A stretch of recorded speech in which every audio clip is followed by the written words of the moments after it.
How's it going, everyone? And welcome back to the Master League here on PES 2020. We are on the cusp of finishing out the first winter transfer window for Ericsson at Valencia.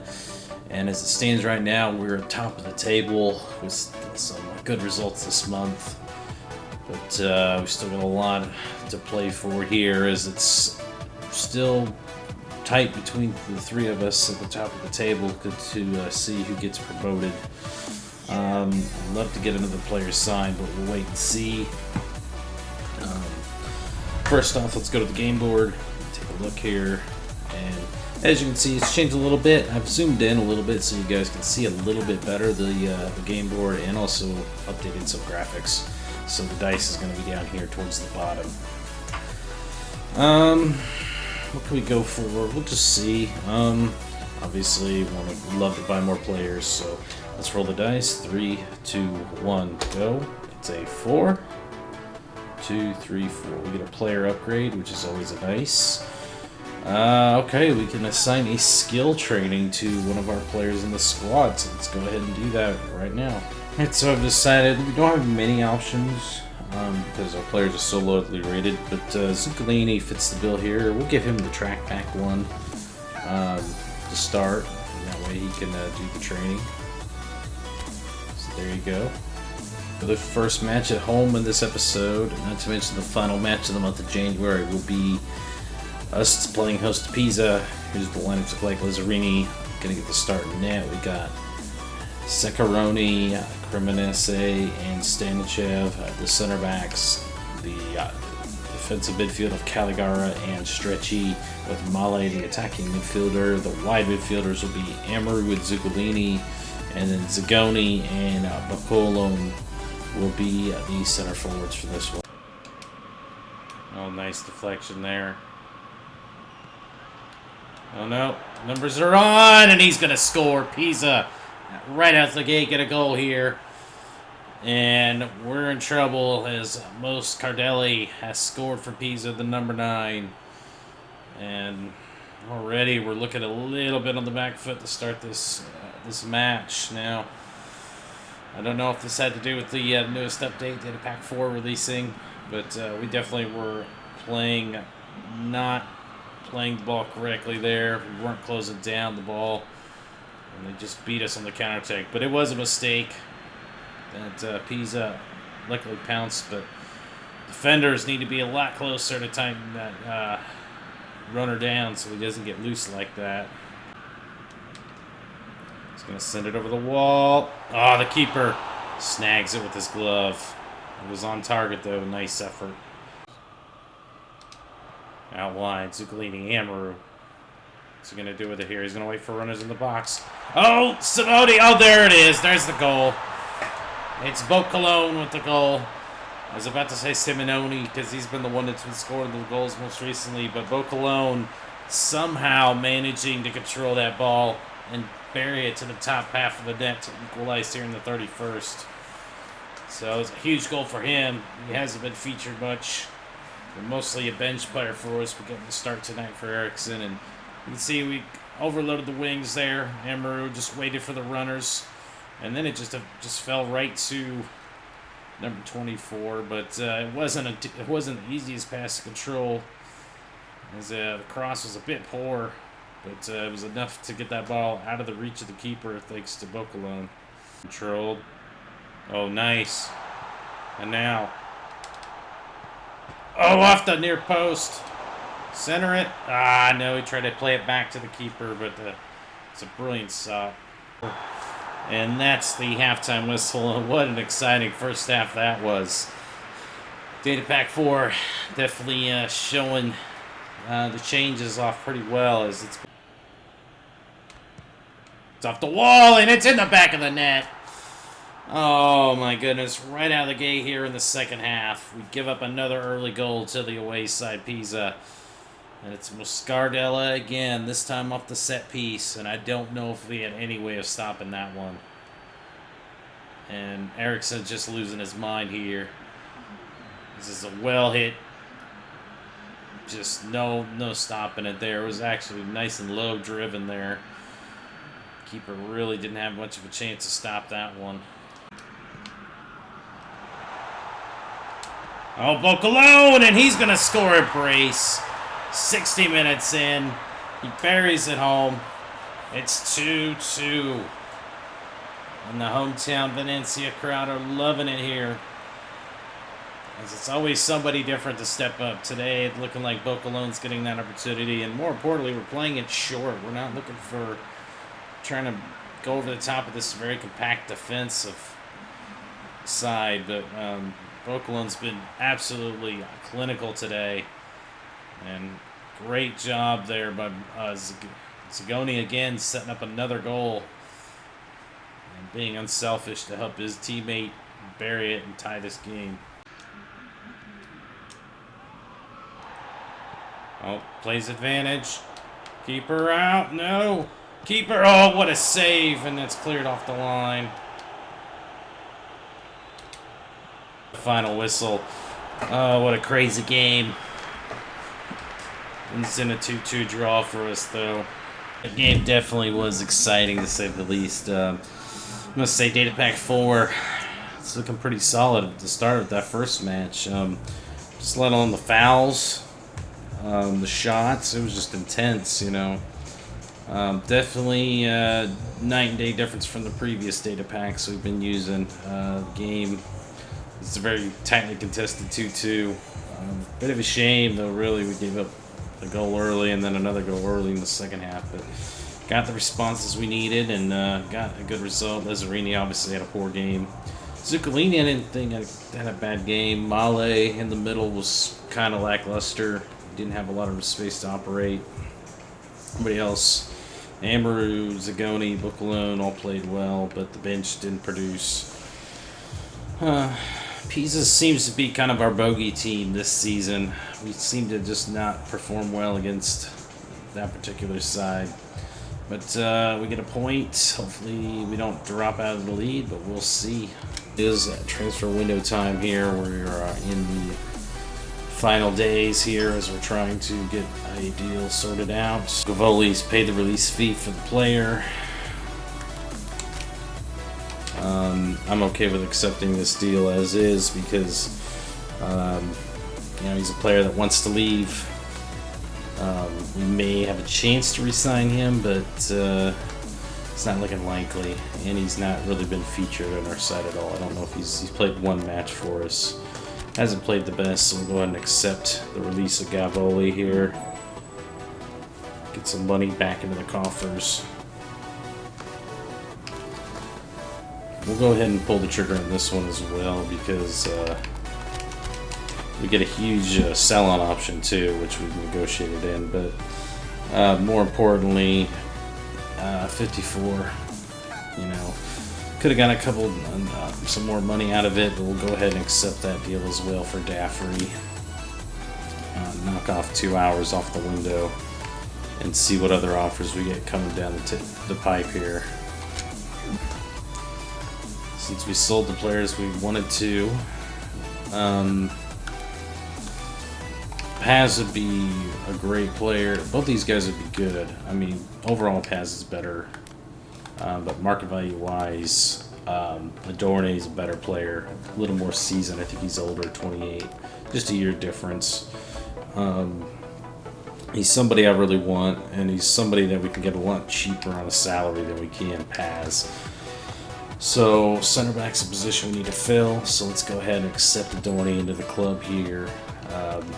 We'll take the 1.2 million off the books to get him. And Adorne has joined us here. Let's go ahead and accept Di Mariano.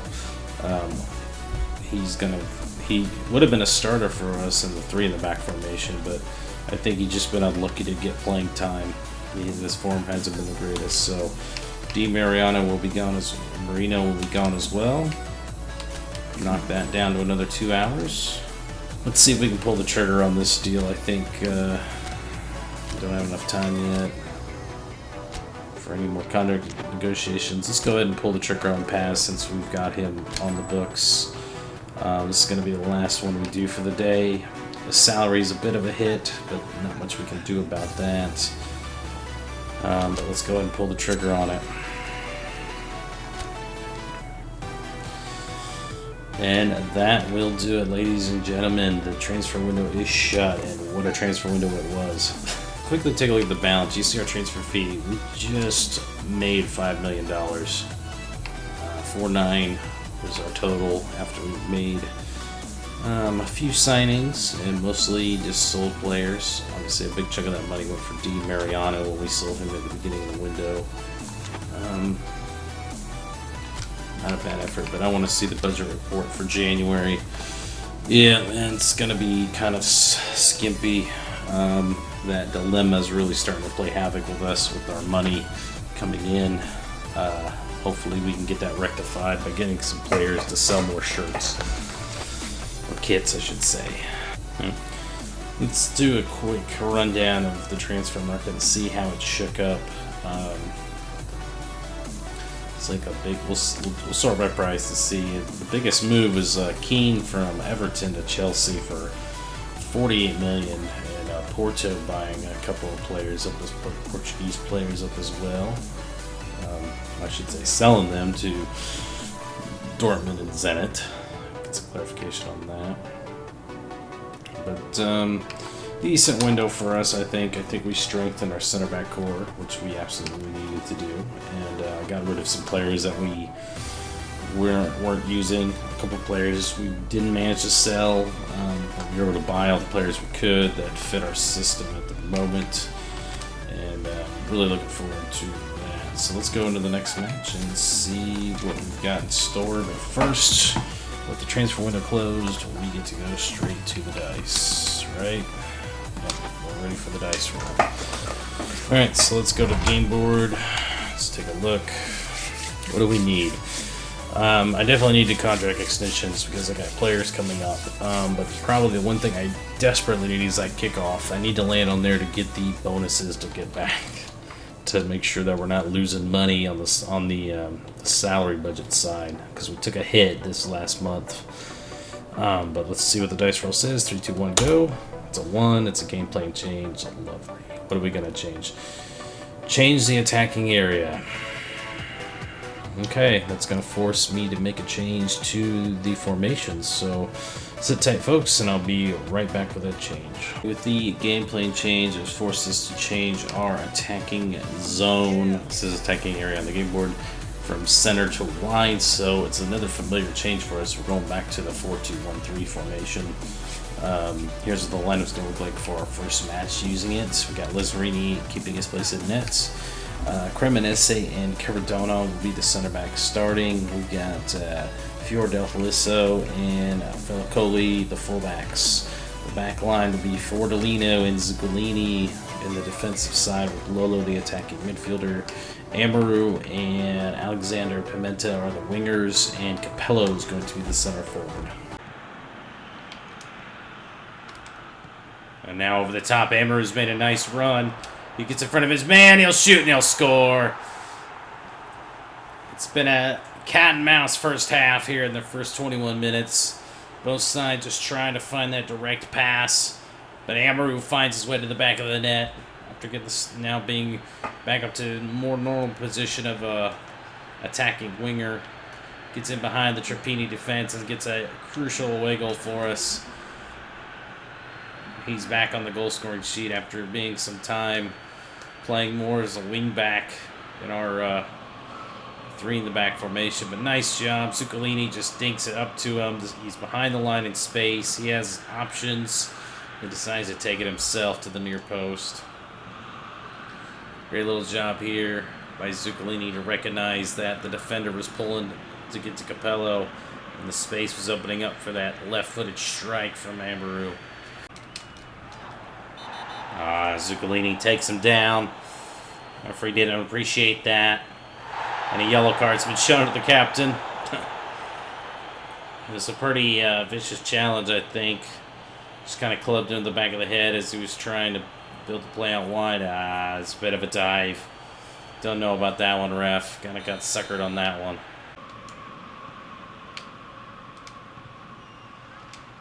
One, two. Brilliant. Capello, and oh, he skied it. And the 1-2 seems to be working there as we're drawing the space up. Defender anticipated the tackle, but he's able to do a good job to deter the shot from Capello. And he forces it over the bar. Oh, good job. Wins it back. Amaru switches the play.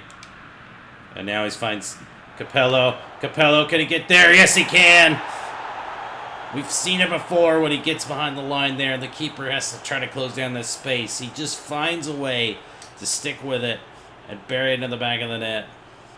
In just a matter of 10 minutes after we scored the first goal, we've come back and scored a second on the road. Another huge goal for us. Great switch of play by Amaru. Pimenta with the control just to get it into Capello.